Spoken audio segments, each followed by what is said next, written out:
teste psicológico, alguns doces foram colocados na frente de algumas crianças e foi dito a elas: não comam desses doces por meia hora. Nesse experimento, as crianças que estavam constantemente olhando para os doces não conseguiram se controlar e comeram os doces antes do tempo. Mas aquelas crianças que não olhavam para os doces conseguiam se controlar e não comeram os doces. O resultado desse experimento foi claro. A única maneira de controlar os desejos e o comportamento do homem é controlar também os seus pensamentos. No estilo de vida da maioria de nós, existem fatores que descontrolam a nossa mente. O tempo livre e as ferramentas de entretenimento aumentaram exponencialmente no nosso tempo. Ou seja, coisas que constantemente ocupam nossa mente, como por exemplo a televisão, os celulares, as redes sociais. Elas assumiram o controle da nossa mente. Uma pessoa que come muito e de forma excessiva e constante prejudica a si mesma e é conhecida pelas demais pessoas como obesa, por exemplo. Mas para quem é viciado em internet e tecnologia e perde muito tempo com isso, não existe esse tipo de expressão ou preconceito, especificando esse tipo de comportamento, pois isso não é considerado um mau hábito, enquanto o dano, muitas vezes, pode ser maior do que comer de forma exagerada. O controle da mente é uma arte, e muitos de nós não aprendemos a arte de não pensar em muitas coisas ao mesmo tempo.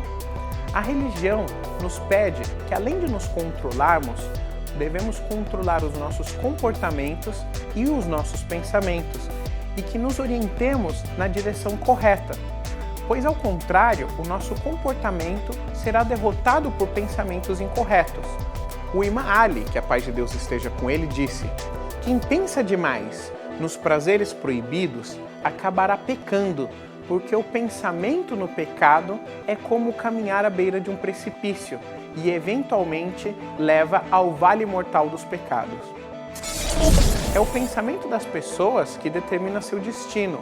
Se alguém é considerado um herói, deve ter pensado como um herói. E se alguém é considerado um criminoso, deve ter pensado como um criminoso. O profeta Muhammad disse: Deus olha dentro do coração do seu servo e faz sair tudo que está no seu coração e o veste. Ou seja, a personalidade das pessoas reflete o que há em seus corações. E é por isso que Deus dá tanta importância à capacidade de podermos controlar as nossas próprias mentes através da maneira que devemos adorar Ele.